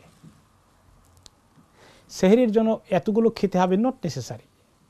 আপনি যদি অল্প পরিমাণও খান, এমনকি কিছুই না খাওয়ার কোনো ক্ষুধা নেই, শুধু একটু পানি খান সেহরি নিয়তে, তাতেও আপনি সেহরির সওয়াব পেয়ে যাবেন। সেহরির সময় কোথায়? এগেইন মধ্যরাতের পরে যখনই আপনি সেহরি নিয়তে খাবেন, সেটাই সেহরির সওয়াব হয়ে যাবে। তবে রোজার দিনে এইভাবে ফজর মিস করা, এটা তো অনেক বড় ক্ষতিগ্রস্ত হওয়ার লক্ষণ। যাতে ফজরটা অন্তত মিস না হয়ে যায়, সেটা অবশ্যই আমাদেরকে চেষ্টা করতে হবে। আরেকটি প্রশ্ন এসেছে রোজা সংক্রান্ত, রোজা রাখেন কিন্তু নামাজ পড়েন না, বা রোজাও রাখেন, নামাজও পড়েন, কিন্তু গুনার কাজে থেকে ফেরত আসেন না, সরে আসেন না, তাদের কি রোজা হবে? দেখেন, রোজা রাখে অনেকে, নামাজ পড়ে না, আপনি এই ফতোয়া দেওয়ার দরকার নেই। তুমি যদি নামাজ পড়ো না, তাহলে তোমার রোজাও হবে না, এরকম ফতুয়া দিয়ে তাকে যদি আপনি সরিয়ে দেন, তাহলে বেচারাকে নামাজ তো মিস করলেই রোজাও মিস করে ফেললো, তার ডবল গুনাহ হয়ে গেল। তো কাজেই রোজা না রাখলে, নামাজ না পড়লে রোজা হবে না, এইরকম মাসালা কেউ দেবেন না, এইভাবে কথা বলবেন না। তবে উৎসাহিত করি আমরা, ভাই এত কষ্ট করে তুমি রোজা রাখো, সারাটা দিন না খেয়ে থাকো, আল্লাহ তাআলা তোমাকে যথেষ্ট হিম্মত দান করেছেন, নামাজটা না পড়ে এত বড় গুনাহ কেন তুমি কাঁধে নিচ্ছ? কিয়ামতের দিন তো আল্লাহ তাআলা ঈমানের পরে নামাজের ব্যাপারে জিজ্ঞেস করবেন। এভাবে তাকে উৎসাহিত করেন। আর ওই যে পরের কথা যেটা বলেছেন যে গুনাহ কাজ ছাড়ে না, তার কি রোজা হবে, এই ব্যাপারে একটা হাদিস আছে, হয়তো সেটা দিকে আপনি রেফার করছেন। রাসূলুল্লাহ সাল্লাল্লাহু আলাইহি ওয়াসাল্লাম ইরশাদ করেছেন, মান লাম ইয়াদা কাওলা যুরি ওয়াল আমালা বিহি ফালাইসা লিল্লাহি হাজাতুন আন ইয়াদা তাআমাহু ওয়া শারাবাহ। যে ব্যক্তি গুনার কাজ, গুনার কথা থেকে নিজেকে বিরত রাখে না, তো আল্লাহর কি দরকার আছে তার সারাদিন কিছু পান না করে, কিছু না খেয়ে উপোস থাকার। এরকম হাদিসের দ্বারা অনেকেই মনে করেন তাহলে তার রোজার কোনো সওয়াবই হবে না। না, এই কথা ঠিক নয়। রোজা হয়ে যাবে, কিছু সওয়াবও পেয়ে যাবে, কিন্তু গুনাহ না ছাড়ার কারণে রোজার যে বিশাল পুরস্কার, অনেক কিছু লস হয়ে যাবে, এটা ঠিক। আল্লাহ তাআলা নিজের হাতে পুরস্কার দিবেন, জান্নাতের রায়্যান গেট খুলে রাখবেন। এগুলোর জন্য রোজাকে পবিত্র করা দুইটা দিকের রোজা আছে, একটা শারীরিক রোজা আর একটা মানসিক রোজা। শারীরিক রোজা 3টা কাজ না করা, কিছু না খাওয়া, পান না করা, স্বামী স্ত্রী মিলামেশা না করা, এই হলো শারীরিক রোজা। আর অন্তরের রোজা হচ্ছে গুনার কাছ থেকে দূরে রাখা। যেখানে হালাল খাবার, হালাল পানীয় আপনি খাচ্ছেন না, সেখানে কবিরা গুনাহ হয় গীবত করলে, ফাহেসা কাজ করলে, তারপরে এরকম কবিরা গুনাহগুলো একটা পরে একটা করতে থাকলেন, সেটা তো আরো আগে নিষেধ। কাজেই এটা ঠিক যে রোজার আসল উদ্দেশ্য হচ্ছে তাকওয়া অর্জন, গুনাহ ছেড়ে দিয়ে তাকওয়া অর্জন করা। রোজার মাকসুদ অনেক মিস হয়ে যাবে, কিন্তু তাই বলে রোজা হবে না, এটা ঠিক নয়। রোজার নিয়ত কি এবং নিয়ত কি মুখে উচ্চারণ করা ফরজ? রোজার নিয়ত নবী করিম সাল্লাল্লাহু আলাইহি ওয়াসাল্লাম একটি হাদিসেও আমাদেরকে বলেননি যে রোজার জন্য এই নিয়তটা করতে হবে, নাওয়াইতুন আসুমা গাদান, এরকম কিছু যে গদ মুখস্থ করা আছে বিভিন্ন জায়গায়, এগুলো হাদিসে আসেনি। ফুকাহায়ে কেরাম বলেছেন আর নিয়াতু ইরাদাতুল কলব, অন্তরের মধ্যে রোজা রাখার ব্যাপারে সিদ্ধান্ত গ্রহণ করা হচ্ছে নিয়ত। আপনি যদি যখন সেহরি খান, আপনি কেন খাচ্ছেন? কালকে রোজা রাখবেন। এবং সেহরি না খেলেও আপনি যদি ঘুমিয়েও থাকেন, আপনি তো জানেন যে আগামীকালকে রোজা রাখবেন, এই ব্যাপারে আপনার কোনো শোভা সন্দেহ ছিল না, আপনার নিয়ত হয়েই আছে এইভাবে। হ্যাঁ, কেউ যদি অসুস্থ ছিল, শরীর খারাপ, রোজা রাখেননি, আগামীকালকে শরীরটা ঠিক হবে কি হবে না, রোজা রাখবো কি রাখবো না, আপনি ইনডিসিশনে আছেন, এই অবস্থা সেহরিয়ে খেলেন না, রোজা নিয়ত করলেন না, পরের দিন সকালে উঠে দেখলেন 10টার দিকে 9টার দিকে সূর্যোদয়ের পরে বা সবে সাদেকের পরে, না শরীর তো ভালোই লাগছে, তো তাহলে রোজা রেখেই দেই, হলো না, আপনি নিয়ত মিস করে ফেলেছেন। সবে সাদেকের সময় আপনার এই নিয়তটা করে নেওয়া দরকার ছিল। এই হলো নিয়তের অর্থ। কাজে মুখে কিছু বলা, বাংলায় অথবা আরবিতে, এভাবে হাদিস শরীফে কোনো নিয়তের খবর আসেনি। অনেকেই আজান পর্যন্ত সেহরি খেতে থাকেন, তাদের রোজা হবে কি? আজান পর্যন্ত সেহরি খাওয়ার দুটো অর্থ আছে। একটা হলো যে সময় মতো আজান দেয়, টাইম শেষ, আজান হয়ে গেছে, তখন অবশ্যই আজানের সাথে সাথে সেহরি খাওয়া বন্ধ করে দিতে হবে। আর যদি কোনো মসজিদে আজান 5-10 মিনিট পরে লেটে দেয়, আধা ঘন্টা পরে দেয়, তাহলে কি আপনি খাবেন? নো। অনেক মসজিদে এরকম হতে পারে। আপনাকে টাইম মেনটেন করতে হবে। আজকাল তো ক্যালেন্ডার আছে, ঘড়ি আছে, তার ভিত্তিতে চলতে হবে। আবার যে কোনো মুয়াজ্জিন বাই মিস্টেক 10 মিনিট আগে আজান দিয়ে ফেলে, কিন্তু টাইম এখনও আছে, তাহলে সেটাও আপনাকে মানতে হবে না। পরের প্রশ্ন এসেছে, বেশি ঘুমালে কি রোজা মাকরু হয়ে যায় বা কোনো ক্ষতি হয়? সরাসরি মাকরু হয়ে যায় এমন কোনো কথা নয়, তবে যেহেতু রমাদান আমলের মাস, দিনে এবং রাতে পরিমিত ঘুম তো যেতেই হবে, কিন্তু বেশি ঘুমিয়ে যদি আপনার রমাদানের মূল্যবান সময় নষ্ট হয়ে যায়, স্বাভাবিক ঘুমের চেয়ে আপনি বেশি ঘুমান, তাহলে আপনি বড় গাফলতিতে পড়ে গেলেন। আপনি রমাদানের সময়কে মিস করে ফেললেন, কোরআন তেলাওয়াত, জিকির, আজকার, তাসবিহ করে যে নামাজ পড়ে যে সময় পাওয়ার কথা ছিল সেটা মিস করে ফেললেন, সময় কাজের আগরের কথা ছিল, সওয়াব পাওয়ার কথা ছিল, সেটা মিস করে ফেললেন। মেসওয়াক করা ঠিক আছে কিনা এবং মেসওয়াক থেকে করে রক্ত বের হলে রোজার কোনো ক্ষতি হবে কিনা, মেসওয়াক করা সুন্নত, রোজার সময়ও সুন্নত। রোজার সময় মুখের গন্ধ আল্লাহর কাছে মাস্কের চেয়ে বেশি আকর্ষণীয়, বেশি পছন্দনীয় যে কথা এসেছে তার অর্থ এই নয় যে মুখে কতগুলো দুর্গন্ধ ধরে রাখতে হবে, কারণ মুসল্লিদের কষ্ট হবে, আপনার আশেপাশের লোকদের কষ্ট হবে, রেগুলার মেসওয়াক করতে হবে, সুন্নত এটাও রমাদানের অবস্থায়ও। তবে এই অবস্থায় যদি আপনার রক্ত বের হয়ে যায় তাহলে আপনার এই রক্ত যদি আপনি গলাধকরণ না করেন, বাইরে ফেলে দেন, থুতুর সাথে ফেলে দেন, তাহলে অসুবিধা নেই, রক্ত বের হলেই রোজা নষ্ট হয় না। এখন প্রশ্ন আসে যে টুথপেস্ট ব্রাশ ব্যবহার করা যাবে কিনা। রোজার অবস্থায় আসলে একটু সেফ থাকার জন্য না করাই ভালো, মেসওয়াক যেটা সুন্নত ওইটাই ব্যবহার করা উচিত। তবে কেউ যদি মনে করেন যে মেসওয়াকে দুর্গন্ধ যাচ্ছে না, আমি বাইরে যাব, কাজে যাব, ঘুম থেকে উঠেছি, একটু ব্রাশ করে নেই, করে নেন, কিন্তু পেস্টের পরিমাণটা একটু কম নেবেন এবং অনেকক্ষণ ধরে ঘষা মাজা করবেন না, কারণ তাহলে আশঙ্কা হতে পারে যে ভিতরে কিছু ঢুকে যাবে।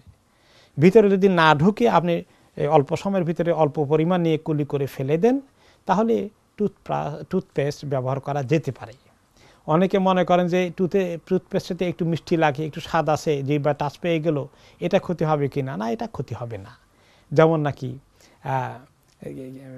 তরকারি পাক করার সময় যদি মা বোনের কনফিডেন্সের অভাব হয় যে লবণটা বেশি হলো না কম হলো, অনেক মেহমানদারি হবে, একটু জিহ্বা টেস্ট করে আবার সঙ্গে সঙ্গে ফেলে দেন, এটা জায়েজ আছে। বাচ্চাদের জন্য যদি মা শক্ত খাবারকে একটু দাঁত দিয়ে একটা কামড় দিয়ে নরম করে দেন এবং থুতু ফেলে দেন বাচ্চাকে খাওয়ানোর জন্য, গরম না ঠান্ডা টেস্ট করার জন্য দেখেন, তাহলে এগুলো জায়েজ আছে যেভাবে, সেইভাবে টুথপেস্টে না জায়েজ হওয়ার কোনো কারণ নেই। কিন্তু সতর্ক থাকতে হবে যাতে ভিতরে কিছু না ঢুকে, ভিতরে ঢুকলে রোজা ক্ষতিগ্রস্ত হয়ে যাবে। অজুর সময় কুলি করতে গিয়ে পানি গিলে ফেললে কি হবে, এই বিষয়ে হানাফি মাযহাবের ফতোয়া হচ্ছে যে রোজা যদি কেউ আসলে গিলে ফেলে পানি গাগল করতে গিয়ে, গড়গড়া করতে গিয়ে, তাহলে তার রোজা ভেঙে যাবে। নবী করিম সাল্লাল্লাহু আলাইহি ওয়াসাল্লাম হাদিসে বলেছেন, তোমরা ভালো করে গড়গড়া করো বা নাকে পানি দাও, তবে রোজা অবস্থায় তা করো না। মানে শুধু কুলি করা আর নাকের পানিতে বালে করবে না, মানে একটু হালকাভাবে করে ফেলে দেবে যাতে ভিতরে না ঢুকে। এখন এভাবে নাক দিয়ে মুখ দিয়ে আপনি অসতর্কতাবশত ঢুকাই দিলে হানাফি মাযহাবের অনেক ইমামদের ফতোয়া হচ্ছে যে রোজা ভেঙে যাবে। কারণ আপনি চাইলে এতটুকুন করা দরকার ছিল না, আপনি কুলি করে ফেলে দেবেন, আপনি কেন বেশি করে পানি ঢুকালেন, এটা আপনার হাতে নিজের তরিকায় ঘটেছে, আপনি জানেন, আপনি মিস্টেক করেননি, এটা রোজা কাজা করতে হবে, যদিও সেই দিন রোজা পালন করতে হবে। কিন্তু অনেক ইমামদের ফতোয়া হচ্ছে না, এটা অনিচ্ছাকৃত ভুল, যে আমার উম্মতকে আল্লাহ তাআলা খাতা এবং নিসিয়ান, ভুলে যাওয়া এবং মিস্টেক দুটোই আল্লাহ মাফ করে দিয়েছেন বিধায় তাদের ফতোয়া হচ্ছে এই রোজাটা পানি ঢুকে গেলে রোজা নষ্ট হবে না, রোজা ঠিকই আছে, আপনার কাজাও করতে হবে না। যেমন কেউ যদি ভুলে খেয়ে ফেলে, আরেকটা মাসলা আমরা এখানে নিয়ে আসতে পারি, কেউ যদি রোজা অবস্থায় ভুলে যায়, মনে নাই, নাস্তা করে ফেললো, ভাত খেয়ে ফেললো, বা কিছু খাওয়ার পরে মনে পড়লো, বা কেউ মনে করে দিল হঠাৎ করে, আমি তো রোজা আছি, তাহলে হাদিসে এসেছে যে তোমার রোজা হয়ে যাবে, যা কিছু খেয়েছো এটা আল্লাহর পক্ষ থেকে তোমার জন্য মেহমানদারি ছিল, তোমার জন্য সাদকা ছিল, আল্লাহর পক্ষ থেকে আল্লাহ তোমাকে খাওয়াই দিলেন, তোমার রোজা নষ্ট হবে না। এটা হলো নিসিয়ান, ভুলে যাওয়া। এটাকে হানাফি মাযহাব এগ্রি করেছে, কিন্তু খাতার ব্যাপারে হানাফি মাযহাবের সঙ্গে অন্যান্য ইমামদের দ্বিমত হয়েছে, যে খাতা মানে ভুল, মিস্টেক করা, ভুলে যাওয়া নয়, কিন্তু কাজ করতে গিয়ে মিস্টেক ঘটে গেছে। আপনি জানেন যে ওযু করা অবস্থায় মুখে দিয়ে পানি ঢুকলে রোজা নষ্ট হবে, পানি ঢুকা ঠিক নয়, এই অবস্থায় ঢুকে গেলে এটা আপনি জানেন, কিন্তু বাই মিস্টেক ঢুকে গেছে, এটা ওনারা মনে করেন যে এটা ভুলে যাওয়ার মতো, ভুলে গিয়ে খাই যে ওইটার মতো হবে না, কাজে এটার জন্য কাজা করতে হবে। এটাই হলো হানাফি মাযহাবের ফতোয়া। কিন্তু অন্যান্য ইমামরা বলেছেন যেহেতু হাদিসে বলা হয়েছে খাতা নিসিয়ান দুটোই আল্লাহ তাআলা আমার উম্মতের জন্য মাফ করে দিয়েছেন, তিনি বলেছেন, কাজেই ভুলে গেলে খেলে যেরকম রোজা হয়ে যায়, আর অনিচ্ছাকৃত মাসালা জানা থাকা সত্ত্বেও ওযু করার অবস্থায় বেখেয়ালে যদি পানি ঢুকে যায় নাকে দিয়ে বা মুখে দিয়ে, এটাও কাজা করতে হবে না, রোজা হয়ে যাবে। এই মাসালার পক্ষে ওনারা হাদিসের দলিল দিয়ে রায় দিয়েছেন যে রোজা কাজা করতে হবে না। যাই হোক, এই ব্যাপারে আমি ইখতিলাফটা আপনাদের সামনে পেশ করলাম। এরপরে কথা এসেছে, প্রশ্ন যেটা আসছে সেটা হচ্ছে মহিলারা ইফতারি তৈরিতে অনেক সময় দেন এবং পুরুষদের সন্তানদের রকমারি চাহিদা পূরণ করতে গিয়ে অনেক সময় ওনাদের কিচেনে রান্নাঘরে কাটাতে হয়। আসর থেকে মাগরিব পুরোটাই কোরবান করে দিতে হয়। এক নম্বরে আমরা আশা করি আমাদের মা বোনেরা তাদের স্বামী সন্তানদের জন্যে এই যে কষ্ট করে পাকশাক করেন, ইফতারি এবং সেহরি পাক করেন, রোজার দিনে অনেক খাটনি হয়ে যায়। আল্লাহ তাআলা বেচারীদেরকে অবশ্যই এই জন্য অনেক সওয়াব দান করবেন। তবে এর অর্থ এই নয় যে পুরো সময়টাই শুধু পাকশাকে দিয়ে দিবেন। আমি মনে করি, আমি বিভিন্ন সময় আলোচনায় খুতবায় বলে থাকি যে পারিবারিকভাবে রমাদানের আগে বসা উচিত, স্বামী স্ত্রী ছেলে মেয়েরা বসে সন্তান সন্ততি মিলে সিদ্ধান্ত নেওয়া দরকার যে কী কী আইটেম হবে, কয়টা হবে, আইটেম কমিয়ে দেই, যাতে আমাদের মা বোনরা একটু দোয়া করার, কোরআন তেলাওয়াত করার সময় পান। পুরো সময় কিচেনে ব্যয় না করেন, পরিমাণ একটু আইটেম একটু কমিয়ে দেন। তা না হলে আমাদের মা বোনদের রমাদানের একটা বিরাট ফজিলতের সময় চলে যায় পাকশাকের ভিতরে। আমি আশা করব সবাই মিলে এই বিষয়টাকে হেভিলি কনসিডার করবেন। এরপরে চানা, বেগুনি, পেঁয়াজু এত বেশি তৈলাক্ত এবং মশলাযুক্ত খাবার স্বাস্থ্যের জন্য ভীষণ ক্ষতি। ইংল্যান্ডে স্বাস্থ্য দফতর এই ব্যাপারে অনেক সতর্ক করছে যে মুসলমানরা অনেক স্বাস্থ্যের ক্ষতি করে ফেলে এই সমস্ত তেলওয়ালা এবং ভাজা পোড়া জিনিসগুলো খাওয়ার কারণে। এগুলোকে কীভাবে কমানো যায়, স্বাস্থ্যসম্মত খাবার, ফল ফ্রুট একটু খাওয়া, ঠান্ডা খাবার বেশি খাওয়া একটু চেষ্টা করা দরকার। তাহলে সময় বাঁচবে আর স্বাস্থ্য রক্ষা হবে। এবারে প্রশ্ন এসেছে ইফতারির দোয়া কি? আল্লাহুম্মা লাকা সুমতু অথবা আল্লাহুম্মা সুমতু লাকা, এরকম করে কিছু ইফতার করার দোয়া আছে। এগুলো পড়ার ব্যাপারে এগেইন হাদিসে কিছু আসেনি। তবে হাদিসে যেটা এসেছে, ইফতারের সময় দোয়াকে আল্লাহ কবুল করেন। আপনি আপনার মন মতো দোয়া আল্লাহ তাআলার কাছে করেন। আরবিতে জানা থাকলে আরবিতে করেন, না হলে বাংলাতে, ইংরেজিতে, নিজের জবানে করেন। এবং অনেকেই একটা ইজতেমাই সবাই মিলে দোয়া করাকে পছন্দ করেন, হতে পারে টাইম টু টাইম, কোনো সময় ওকেশনালি, কিন্তু এটা করতে হবে লাজিম মনে করা ঠিক নয়। আর অনেক সময় দেখা গেল ইজতেমাই দোয়াটা একটা আনুষ্ঠানিকতায় পরিণত হয়ে যায়। দোয়াটা মন থেকে আসার জন্য একা একা নিরিবিলি করতে পারলে, চোখের পানি ফেলে দিতে পারলে, নিজের কথা আল্লাহর সঙ্গে নিজে বলতে পারলে সেটার মধ্যে আসলে ফজিলত বেশি। এরপরে আসে যে ইফতারি কি দিয়ে করা উচিত, পানি নাকি খেজুর? দুটোই। তবে হাদিসের শব্দ যেটা এসেছে যে নবী করিম সাল্লাল্লাহু আলাইহি সাল্লাম রতব থাকলে, খেজুর থাকলে সেটা দিয়ে শুরু করতেন, না থাকলে পানি দিয়ে শুরু করতেন। তাতে বোঝা যায় যে আগে মুখে খেজুর দিতেন, আর খেজুরের পরে স্বাভাবিকভাবে পানি খাওয়াটা এসে যায়, এবং অন্য কিছু খেলেও ঠিক আছে। খেজুর থাকলে আগে খেজুর দিয়ে শুরু করাটাই উত্তম। তবে কারো যদি এমন হয়ে যায় গলা শুকিয়ে গেছে, আগে পানির দরকার, তাহলে সেই কেসে আগে পানি নিয়ে ফেলে তারপরে খেজুর খেলে ইনশাআল্লাহ আশা করি আল্লাহ তাআলা তাকে সুন্নাত থেকে মাহরুম করবেন না, কারণ পানি খাওয়া তো যেহেতু সুন্নতের কথাই এসেছে। মাগরিবের আজানের সাথে সাথে ইফতারি করার গুরুত্ব অনেক, কিন্তু আমরা খাওয়া নিয়ে এত ব্যস্ত হয়ে পড়ি আজানের উত্তর দেই না। এটাও ঠিক, আসলে ক্ষুধা যেভাবে লাগে, এই জন্য ইফতারের সময় খুব বেশি রকমারি তৈলাক্ত স্বাদযুক্ত খাবার না রেখে হালকা খাবার রাখা ভালো। বেশি যখন আকর্ষণীয় খাবার থাকে, নফসের মধ্যে চাহিদা অনেক বেড়ে যায়, তখন মুখকে থামিয়ে আজানের উত্তর দিতে, দোয়া পড়তে মনে হয় যেন পারা যাচ্ছে না। এই জন্য খেজুর, পানি এগুলোর কথা এসেছে। আর মেইন খাবার নামাজ পড়ে, মাগরিব পড়ে আস্তে ধীরে খাওয়ার কথা এসেছে। যে সমস্ত জায়গায় মসজিদে ইফতার দেওয়া হয় মাগরিবের আগে, সেখানে 10 মিনিট বেঁধে দেওয়া হয়, আর বিরিয়ানি থেকে শুরু করে বিভিন্ন রকমের খাবার, হায়রে মানুষ গ্রাসে খেতে থাকে নামাজের আগে বেশি করে খাওয়ার জন্যে। দেখা গেল যে অনেক সময় একামত হয়ে গেছে, তারপরেও খাচ্ছে, প্রথম রাকাত চলছে, তারপরেও খাচ্ছে, মনে করে কোন রকমের দৌড়ে রুকুটা ধরা যায় কিনা। আসলে উত্তম প্র্যাকটিস হলো এরকম না করে। এবার কেউ কেউ ফেলে আসলো, নামাজ পড়তে গিয়েছে কিন্তু মনের মধ্যে আছে আহারে একটু খাবার তো রেখে আসলাম, আবার নামাজ পড়ে গিয়ে খাবো কি না, পাবো কি না, তো নামাজের মধ্যে খুশু খুজুর কমতি হয়ে যায়। এই জন্য উত্তম হলো আসলে খেজুর পানি খেয়ে একটু আস্তে ধীরে নামাজটা পড়ে তারপরে এবারে বসা, যতক্ষণ লাগে আর কোনো তাড়াহুড়া থাকলো না, নামাজের মধ্যে খুশু খুজুর অভাব হলো না। মহিলাদের মাসিক বা সন্তান সম্ভব হলে কি করতে হবে, এই সময় তারা কি আমল করতে পারেন? মাসিকের অবস্থায় তারা তো রোজার আমল করবেন না, নামাজ পড়বেন না, কোরআন তেলাওয়াত করবেন না, এই তিনটি কাজ করবেন না। সন্তান প্রসবের পরে অথবা মাসিক যখন আসে তখন নামাজ পড়া তাদের জন্য জায়েজ নেই, রোজা রাখা জায়েজ নেই, কোরআন তেলাওয়াত ওই সময় ওনারা করবেন না।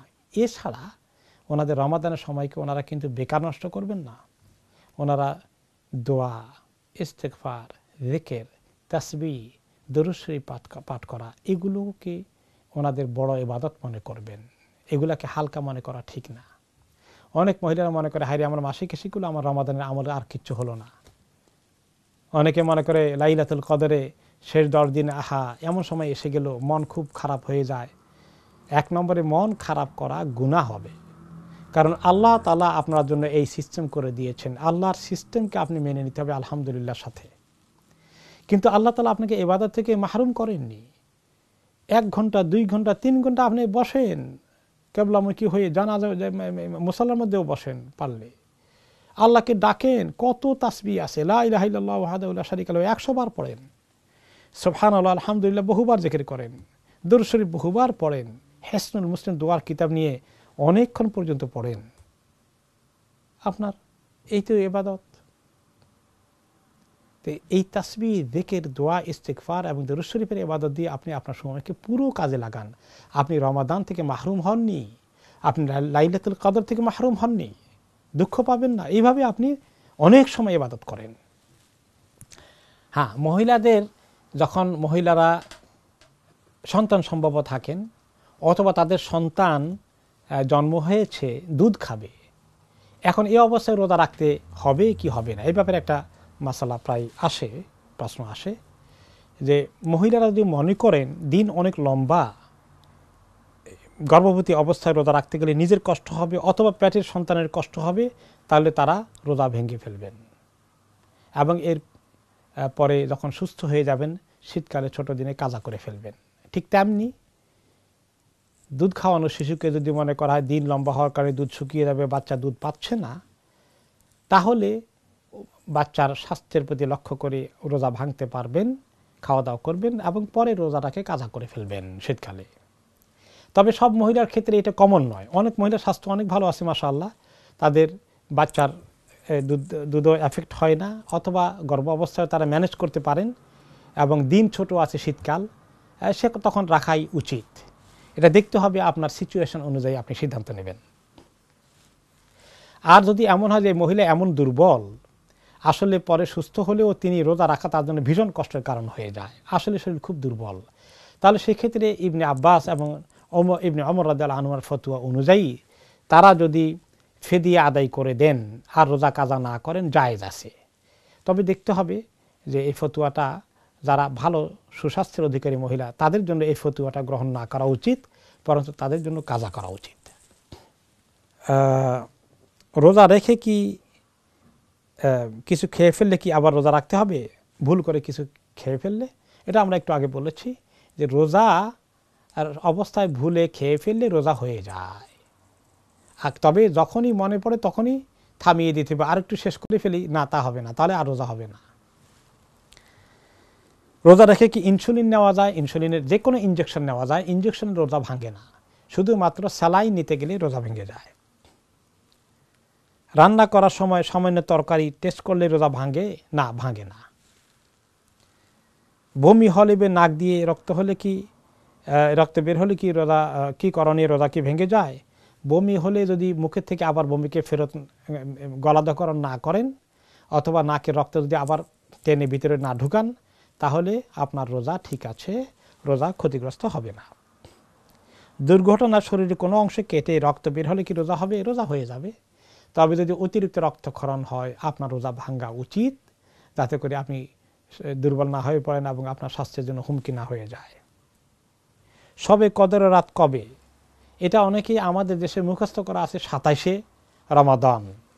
এটা একটা ভুল ধারণা। 27শে রমাদানের ব্যাপারে হাদিস যেমন আছে, এটা ঠিক সহিহ হাদিস আছে। আবার অনেক হাদিসে তিনি বলেছেন আল্লাহ তাআলা আমাকে ভুলিয়ে দিয়েছেন কোন রাতে হবে। তবে এটা মনে আছে শেষ 10 দিনের একটি বেজোড় রাতের লাইলাতুল কদর পার হয়ে যায়। কাজেই বুদ্ধিমান ব্যক্তি শুধু 27 রাতে ইবাদত না করে 21, 23, 25, 27, 29 সকল বেজোড় রাতকেই 27-এ মানে শবে কদর মনে করে বেশি করে ইবাদত করে নিজেকে ফায়দা পাওয়ার চেষ্টা করা উচিত। যে ব্যক্তি শুধু এক রাতে ইবাদত করলেন 27 রাতে, তো এক রাতে সওয়াব পাবেন। আর যে ব্যক্তি 5 রাত শবে কদর মনে করে ইবাদত করেন, তা তো 5 গুণ আমল হয়ে গেল। শবে কদর রাতের আমল কি হবে? শবে কদর রাতের আমল হচ্ছে সাধারণ ইবাদত যেগুলো আমরা করি এগুলোকেই গুরুত্ব দিয়ে পালন করা। শবে কদরের স্পেশাল তরিকার কোনো নামাজ নাই। সাধারণ যেটা আমরা তারাবির নামাজ পড়ি এটাও শবে কদরের আমল, তাহাজ্জুদ পড়ব এটাও শবে কদরের আমল, কোরআন তেলাওয়াত করব, দোয়া, ইস্তেগফার, তওবা, দরুদ শরীফ পাঠ করা, এগুলোরকে আরেকটু বেশি দোয়া করা, একটু বেশি মনোযোগ দেওয়া, বেশি সময় কাজে লাগানো। আর একটা দোয়ার খাস কথা অবশ্য হাদিসে এসেছে। মা আয়েশা রাদিয়াল্লাহু তাআলা জিজ্ঞেস করেছেন, ইয়া রাসূলুল্লাহ, আমি যদি শবে কদর পাই, লাইলাতুল কদর পাই, তাহলে কোন ইবাদতটা বেশি করে, কোন দোয়াটা বেশি করে করব? তিনি বললেন, ওই দোয়াটা করো, আল্লাহুম্মা ইন্নাকা আফুউন তুহিব্বুল আফওয়া ফাফু আন্নি। আল্লাহ আপনি অনেক ক্ষমা করেন, আপনি ক্ষমা করা, মাফ করাকে খুব পছন্দ করেন, আল্লাহ আপনি আমাকে মাফ করে দেন। এই দোয়াটা বেশি করে করার একটা স্পেশাল আমল এসেছে লাইলাতুল কদরের বিষয়। ইফতারি আদান প্রদান করা এবং না করলে মন খারাপ করা বিষয়টা কি, এটা একটা গুরুত্বপূর্ণ বিষয়। অনেক সমাজে আমরা লন্ডনে দেখি, আমাদের বাংলাদেশি মুসলিম সমাজে এটা একটা অলঙ্ঘনীয় প্রথায় পরিণত হয়েছে। সেটা কি, এই যে কন্যার পক্ষ থেকে কন্যার শ্বশুর বাড়িতে অনেকগুলো ইফতারি দিতে হবে, এটা মাস্ট, এটা লাজেম হয়ে গেছে। এত পরিমাণ দিতে হবে যে শুধু তার শ্বশুর বাড়িতেই খাবে না, তারা তাদের আত্মীয় স্বজনকে অনেককে বিতরণ করে গর্বিত হবে যে আমাদের ছেলের বউর বাড়ি থেকে এত পরিমাণ ইফতারি এসেছে।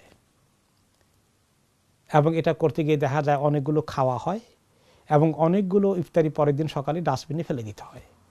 প্রচুর পরিমাণ মিষ্টি দোকানে লাইন লেগে যায়। এটা অপব্যয় এবং অন্যায়। ইফতারি খাওয়ানো একটা ভালো সুন্নত আমল, ফজিলতের আমল। আপনি কাউকে ইফতার করালে সারাদিন রোজা রেখে সেই বেচারা যত সওয়াব পেয়েছে, তাকে ইফতার করার কারণে আপনি সমপরিমাণ সওয়াব পেয়ে যাবেন, তাতে রোজাদারের সওয়াবের কোনো কমতি হবে না। এই সুন্দর আমলটাকে আমরা নষ্ট করে ফেলেছি। ইফতারি কাউকে দেই, কিন্তু এটাকে একতরফা কন্যার পক্ষ থেকে স্বামীর বাড়িতে আসবে, এটা একটা অলঙ্ঘনীয় প্রথা। জোর করে আদায় করা, না দিলে তার সমালোচনা করা, মন খারাপ করা, এটা নিয়ে ঝগড়া হওয়া, এমনকি কোনো সময় কন্যার সম্পর্ক নিয়েও টানাটানি শুরু হয়ে গেছে। এগুলো খুবই অন্যায় প্রথা, এগুলো থেকে আমরা সরে আসি। একে অপরকে দিয়ে শুধু ছেলের পক্ষ কেন আবদার করবে কন্যার পক্ষ থেকে পাওয়ার জন্য? কন্যার পক্ষকে ছেলের পক্ষ দিতে পারে, আদান প্রদান, হাদিয়া, তাহাব, হাদিয়া দেওয়া নেওয়ার মধ্যে মায়া মহব্বত হয়, উভয় পক্ষ থেকে হতে পারে। এটাকে অপব্যবহার যেন আমরা না করি, খবরদার। অপচয় যেন না করি, খবরদার। এই উপলক্ষে বলি যে খাবার দাবার কম পাক করি, কম খাই। রমাদান আসছে কম খাওয়ার জন্যে, বেশি খাওয়ার পাক আর বেশি খাওয়ার জন্য রমাদান আসেনি। ফিতরা কি এবং কবে দিতে হয়, এই প্রশ্ন এসেছে। ফিতরা হচ্ছে রমাদান মাসের শেষে ঈদের নামাজ পড়ার আগেই গরিব মিসকিনকে ফিতরা দিতে হয়। সেটা পরিমাণ হচ্ছে 3.5 কেজি অথবা 1.25 কেজি, দুইটা রেওয়ায়াত পরিমাণ চাল বা আটা বা গম এগুলো দেওয়া বা খেজুর, কিশমিশ সাহাবারা দিয়েছেন, বা এগুলোর মূল্য দেওয়া। এখন মূল্য দিতে গিয়ে অনেক সময় শুধু আমরা চালের আটার মূল্য হিসাব করি, ঠিক আছে মিনিমাম হয়ে যাবে, কিন্তু সাহাবায়ে কেরাম তো খেজুরও দিয়েছেন, খেজুরের মূল্য তো অনেক বেশি। কিশমিশ দিয়েছেন, কিশমিশের দাম তো অনেক বেশি। পনির দিয়েছেন, পনিরের দাম তো আরও অনেক বেশি। তো কাজেই একেবারে কমটা হিসাব করে দেওয়াটা, এটা আমাদের দেশের রেওয়াজ হয়ে গেছে। তাহলে মুফতি সাহেবরা বলতে পারেন যে মিনিমাম কমপক্ষে এতটুকুন দিতে হবে, আরও বেশি দেওয়ার জন্য উৎসাহিত করি আমরা। তা আমরা যেমন বিলেতে আমরা বলি 5 পাউন্ড করে, বাংলাদেশে যারা নেসফে সা হাফটা দেন, আসলে ফুল সা দেওয়ার মধ্যে সব বেশি। ফতুয়া দেওয়ার সময় আমরা যদি বলি নেসফে সা দিলে এতটুকুন, ফুল সা পরিপূর্ণ সা দিলে এত বেশি, দুইটা বললে বোধহয় ভালো হয় আর কি। যাই হোক, তো আমরা এটা একটু বেশি করেই দেই। আমরা লন্ডন থেকে বলি 5 পাউন্ড করে দেওয়ার জন্যে। কার কার জন্য দিতে হবে? শুধু রোজাদারদের জন্য নয়, যারা রোজা রাখতে পারেননি তারাও দেবেন, যারা অবুঝ বাচ্চা রোজা রাখে না তারাও দেবে, এমনকি যে বাচ্চা রমাদানে ঈদের আগে জন্ম হয়েছে তারটাও দেওয়া উচিত বলে অনেক ফুকাহায়ে কেরাম বলেছেন। তাহলে সবার মাথা পিছু হিসাব করে ফিতরা দিতে হবে। এমনকি আপনার বাড়িতে কোনো কাজের লোক থাকলে তার ফিতরাটাও আপনি দিতে হবে, এবং এটা দেওয়া উচিত ঈদের নামাজের আগেই। কিন্তু আনফরচুনেটলি আমাদের দিতে দিতে দেরি হয়ে যায়। যাই হোক, দেরি হলেও যাতে অনেক দেরি না হয়ে ধরে না রাখি, যত তাড়াতাড়ি পারি আমরা আদায় করে দেই। ঈদের আগে কমপক্ষে একটা খামের মধ্যে আলাদা করে রাখতে হবে, লিখে রাখতে হবে ফিতরা। মহিলাদের কাজা রোজা কবে রাখতে হবে? কাজা রোজা যখন যত তাড়াতাড়ি পারেন ভালো, তবে শীতকালে আসলে যদি সুযোগ নিয়ে নিতে চান সেটা নেওয়া উচিত। অন্তত আগামী রমাদান আসার আগেই শেষ করতে হবে। মা আয়েশা বলেন যে আমার কাজা রোজা দেরি হয়ে যেত অনেক সময়, শেষ পর্যন্ত আগামী রমাদানের আগে শাবান মাসে তাড়াহুড়া করে ওগুলোকে রেখে দিতাম। শাওয়াল মাসের রোজা এবং বরকত এবং মহিলাদের করণীয় ব্যাপারে প্রশ্ন এসেছে যে শাওয়াল মাসে তো 6টি রোজা আছে। নবী করিম সাল্লাল্লাহু আলাইহি ওয়াসাল্লাম বলেছেন, যে ব্যক্তি রমাদান মাসে রোজা রাখে এবং শাওয়াল মাসে 6টি রোজা অ্যাড করে তার সাথে নফল রোজা সুন্নত হিসাবে, তাহলে তাকে আল্লাহ তাআলা সারা বছর রোজা রাখা সওয়াব দান করবেন। এই ক্ষেত্রে মহিলাদের যখন কাজা থাকে তখন কিন্তু তাদের আগে কাজাগুলো আদায় করতে হবে। কাজাগুলো আদায় করার পরেই সময় থাকলে তখন 6টি নফল রোজা রাখবেন। আর যদি কাজার কারণেই তাদের নফল রোজা রাখার সুযোগ না হয়, তামান্নার কারণে আল্লাহ তাআলা হয়তো তাদেরকে কিছু সওয়াব দিয়ে দেবেন, তারা আশা করতে পারেন যে ফরজের কারণে নফলটা পারেনি, কাজেই ফরজকে গুরুত্ব দেওয়ার কারণে আল্লাহ তাআলা তাদেরকে অবশ্যই এই পুরস্কৃত করবেন। এই জন্য ফরজ রোজাটাকেই আগে রাখতে হবে। এমনকি পুরুষরা যারা অসুস্থ হয়ে গেছেন তারা শাওয়াল মাসে আগে কাজা রোজাগুলো শেষ করবেন, তারপরেই শাওয়ালের রোজাগুলো রাখবেন। ও আরেকটি প্রশ্ন যেটা এসেছে যে স্বামী স্ত্রী রোজায় তো মিলামিশা করা, স্ত্রী সঙ্গম করা তো জায়েজ নাই, রোজা ভেঙে যাবে। তো কতটুকুন তারা কি একটু আলিঙ্গন করা বা একটু চুমু দেওয়া, এতটুকুন কি জায়েজ আছে কিনা? জায়েজ আছে এতটুকুন। তবে তারা যদি মনে করে এর চেয়ে বেশি আগালে কারো বীর্যস্খলন হয়ে যেতে পারে, মনি চলে আসতে পারে, এই পর্যায়ে যাওয়াটা অনেক গুনার কারণ হয়ে যাবে। এই জন্য এতটুকুন যাবে না, হালকাভাবে যদি হয় ঠিক আছে। তো যারা আবার মনে করেন যে নতুন বিয়ে শাদী করেছেন, এই অবস্থায় গেলে তাদের ভিতরে যদি উত্তেজনা বেড়ে যায় এবং তার আশঙ্কা হয়ে যায় যে তারা পরবর্তী পর্যায়ে বড় কাজের দিকে চলে যাবেন, আবার লিপ্ত হয়ে যাবেন, স্বামী স্ত্রী মিলামিশার দিকে চলে যেতে পারেন, তাহলে এই ভয়ে আর একটু দূরে থাকাটাই সেফ তাদের জন্য। এই জন্য নবী করিম সাল্লাল্লাহু আলাইহি ওয়াসাল্লাম বেগমদের কেউ কেউ বলেছেন, এই বিষয়ে প্রশ্ন করা হলে তিনি বলতেন যে নবী করিম সাল্লাল্লাহু আলাইহি ওয়াসাল্লাম রোজা অবস্থায় আলিঙ্গন করতেন এবং চুমু দিতেন, কিন্তু উনি নিজেকে কন্ট্রোল করতে পারতেন, এই বিষয়ে আগাতেন না। যারা কন্ট্রোল করতে পারবে তাদের জন্য এতটুকুন ঠিক আছে, যারা কন্ট্রোল করতে পারবে না তাদের জন্য তার চেয়ে সতর্কতা অবলম্বন করা দরকার। আল্লাহু আলাম। এরপরে মজি বের হলে বা স্বপ্নদোষ হলে কি রোজা ভেঙে যায়? মানুষের স্বামী স্ত্রীর মিলামিশা অথবা আল্লাহ মাফ করুন অন্য কোনো তরিকায় নিজের খায়েশ মিটানোর জন্য যদি কোনো কিছু মানুষ করে থাকে, খায়েশ মিটানোর জন্য মনি বের হয়, তাহলে অবশ্যই রোজা ভেঙে গেছে। কিন্তু যদি অনিচ্ছাকৃতভাবে শরীর থেকে বিজল জাতীয় কিছু আসে, এগুলোর কারণে রোজা ভাঙবে না। স্বপ্নদোষ হলেও রোজা ভাঙবে না। স্বপ্নদোষে যদি ঘুমের মধ্যে খায়েশের সমাপ্তি ঘটে তাতেও রোজা ভাঙবে না। অনেকে এই ভুল ধারণায় থাকে। এবং গোসল করতে দেরি হয়ে গেলে রোজা ভাঙে কিনা? না, গোসল করতে দেরি হলেও রোজা ভাঙে না।